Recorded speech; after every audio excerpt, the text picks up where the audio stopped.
Hi everyone, ఈరోజు మీ అందరి కోసం కాకరకాయ పచ్చడి తీసుకొచ్చాను. కాకరకాయ పచ్చడి అంటే ఎలా ఉంటుందో ఏందో అనుకున్నారు. చాలా అంటే చాలా టేస్టీగా ఉంది. ఎస్పెషల్లీ కాకరకాయ తినని వాళ్ళైతే లొట్టలు వేసుకొని తింటారు, అంత బాగుంటుంది అనమాట. అసలు అన్నం కూడా మొత్తం కంప్లీట్ చేశారు, మొత్తం కాకరకాయ పచ్చడితోనే అంత టేస్టీగా ఉండబోతుంది. ఇప్పుడు నేను ఫస్ట్ మా యశస్విని కాకరకాయలు బాగా కడిగి ఆరబెట్టి తర్వాత ఇట్లా ముక్కలుగా కోసుకుంది అనమాట. ఇట్లా స్లైస్లా కోసుకుంది, ఎందుకంటే మనకు ఉప్పు కారం అన్నీ మంచిగా అన్ని ముక్కలకు సమపాలలో అందాలంటే ఇట్లా సన్నగా స్లైస్లా కోసుకుంటే అవి చాలా బాగా టేస్టీగా ఉంటాయి అన్నమాట.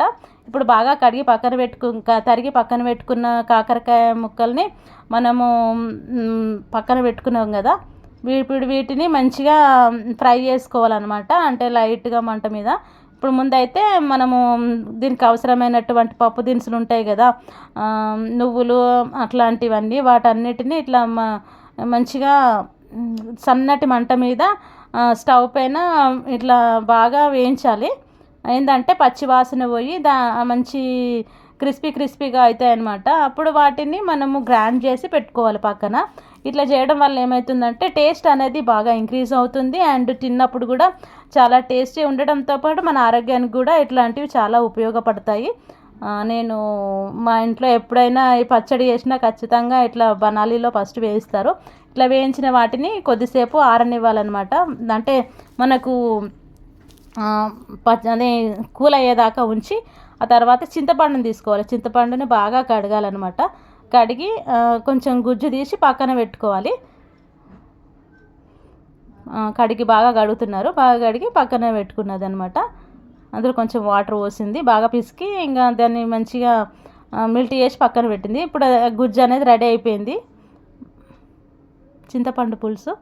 ఇప్పుడు దీంట్లోకి మనం కాకరకాయ ముక్కల్ని బాగా డీప్ ఫ్రై చేసుకోవాలి. అంటే మామూలుగా అయినా సరే పర్లేదు, డీప్ ఫ్రై చేస్తే ఏమవుతుందంటే మనకు చేదు అనేది పోయి మన కాకరకాయలో చాలా మంచి ఫ్లేవర్ అనేది యాడ్ అవుతుంది. దాని ద్వారా చేదు అనేది ఉండదు, అండ్ తిన్నప్పుడు కూడా అసలు ఇది కాకరకాయ ముక్కన అన్నట్టుగా అనిపిస్తుంది అనమాట, అంత టేస్టీగా ఉంటుంది. నేనైతే రెగ్యులర్గా మా ఇంట్లో వచ్చి కాకరకాయ పచ్చడి చేస్తూ ఉంటారు. మా యశస్విని అయితే పర్ఫెక్ట్. ఇప్పుడు ఫస్ట్ మేము ఈ మధ్యనే స్టార్ట్ చేసాము కుండ లాంటిది. ఈ మధ్య ఎక్కడైనా అవైలబుల్లో దొరుకుతున్నాయి మార్కెట్, ఎందుకంటే ఒకప్పుడు నుంచి ఉన్న పురాతన కాలం నుంచి ఉన్న కుండ అనమాట. ఇప్పుడు అట్లాంటిది ఒకటి కొత్తది కొనుక్కున్నాము. దాంట్లో కారము, పసుపు, ఉప్పు అట్లాంటివన్నీ యాడ్ చేసి మసాలా దినుసులు అన్నీ ఇప్పుడు మనం గ్రైండ్ చేసుకున్నట్టు పొడిలో కూడా అన్ని ఇందులో కలుపుతున్నాం అనమాట. కలిపి బాగా ఇప్పుడు డీప్ ఫ్రై చేస్తున్నాం కదా, వీటిని కూడా అందులో వేసి బాగా కలుపుకోవాలన్నమాట. అంటే ఎట్లా అంటే మొత్తం మెల్ట్ అవ్వాలి, మొత్తము కారం, ఉప్పు, పసుపు అవన్నీ బాగా కలుపుకోవాలి, ఉండల్లాగా లేకుండా. ఇట్లా కలిపితే ఏమవుతుందంటే మంచిగా మెల్ట్ అయితే మనకు అన్ని సమపాలలో టేస్ట్ అనేది సమపాలలో ఉంటుంది అనమాట.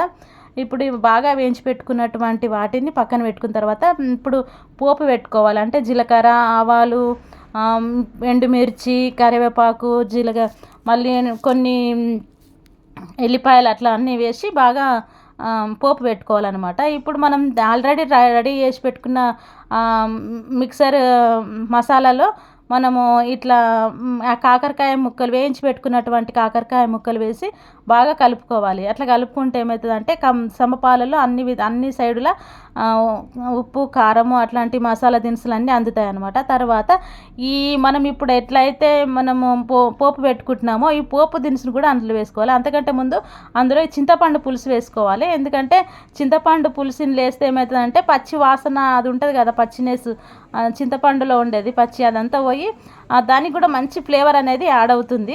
నేను ఈ మధ్యనే తెలుసుకున్నది ఇట్లాంటివి చేయాలని. మా యశస్విని పాప చేసింది, నాకు కూడా తెలీదు. నేను చాలా తక్కువ చేస్తాను తినడంలో, నేను ఎక్స్పర్ట్. వంటలు చేయడంలో మా అన్న, మా వదిన, మా యశస్విని పాప బాగా ఎక్స్పర్ట్ అనమాట. ఇప్పుడు వీటన్నిటిని మంచిగా కలుపుకున్న తర్వాత ఏంటంటే మంచిగా కొంచెం బ్రౌన్ కలర్ వచ్చేదాకా ఎల్లిపాయ ముక్కలు అవి ఇవి మంచిగా వేయించుకోవాలి.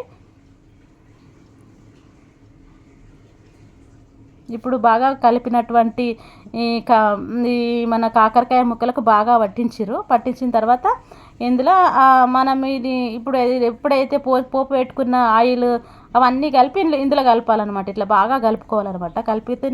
కలిపిన తర్వాత ఒక 2 days అట్లా దీన్ని ఒక పక్కన పెట్టేసేయాలి. అట్లయితే ఏమైందంటే కాకరకాయ ముక్కలకి మంచిగా మన ఈ రసం అంతా అంది మంచిగా టేస్ట్ అనేది చాలా ఇంప్రూవ్ అవుతుంది అనమాట.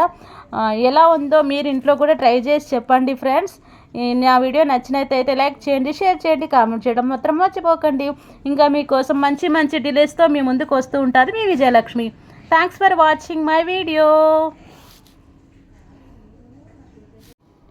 కొంతమంది ఏంటంటే వాళ్ళ జీవితంలో ఏదైనా సాధించాలనుకునే వాళ్ళకంటే సడన్గా ఒక్కటేసారిగా హైప్ అయిన వాళ్ళ ఎట్లుంటుందంటే, మేము ఇంకా జీవితంలో అన్నీ సాధించేసినాం, మాకంటే తోపులు ఎవరు లేరు, తురుములు ఎవరు లేరు అనుకునే వాళ్ళు చాలామందిని మనం సొసైటీలో చూస్తూ ఉంటాం.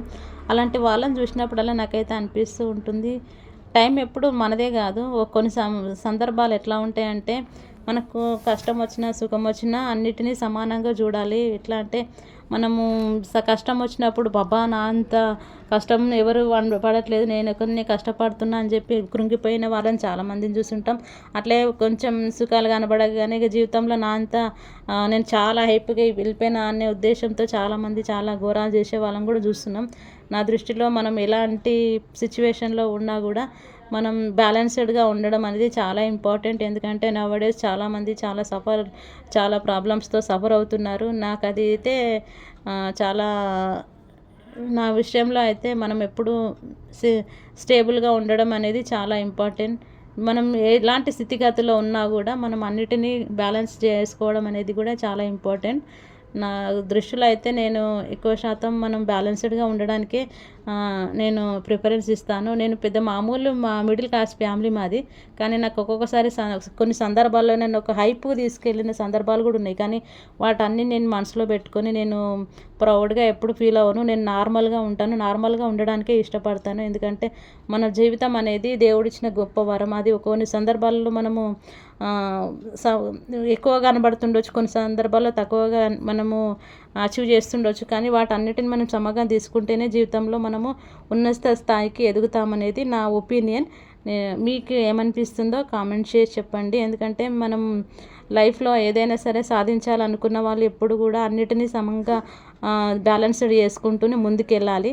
అట్లా వెళ్ళిన వాళ్ళనే సక్సెస్ అవుతారు లైఫ్లో. ఎందుకంటే మన జీవితం అనేది ఎప్పుడు ఎండ్ అయ్యేది ఎవ్వరికీ తెలియదు. ఎందుకంటే ఒక లిమిట్లెస్ ఉన్న ఏదైనా ఉందంటే అది మన లైఫ్ మాత్రమే. మనం తెలిసినంత వరకు ఆరోగ్యంగా ఉందాం, ఆరోగ్యమైన తిండి తిందాం, మంచిగా ఆలోచిద్దాం, పాజిటివ్గా ముందుకెళ్దాం అని నా ఒపీనియన్. నిన్న మా తుర్కపల్లిలో మార్కెట్ జరిగిందనమాట. ఇది మా గల్లీ ముందున్న అంగన్వాడీ కేంద్రం, పక్కనే మాకు ట్రాన్స్ఫారం ఉంటుంది. ఇక్కడ పక్కన వేరే వాళ్ళ ఇల్లు ఉంటుంది. ఇట్లా కంటిన్యూగా ఇట్లా మార్కెట్ అందరూ కూరగాయలు అట్లా రౌండ్గా పెట్టుకొని మొత్తం గల్లీ మొత్తం కూర్చుంటారు. మా దగ్గర ఆల్మోస్ట్ ఇండియాలో ఎన్ని స్టేట్స్ ఉన్నాయో అన్ని స్టేట్ల నుంచి జనాలు ఉంటారనమాట. మాకు ఇక్కడ అయితే అన్ని రకాల భాషలు మాట్లాడే వాళ్ళు ఉంటారు. ఎస్పెషల్లీ హిందీ అయితే బాగా పాపులర్.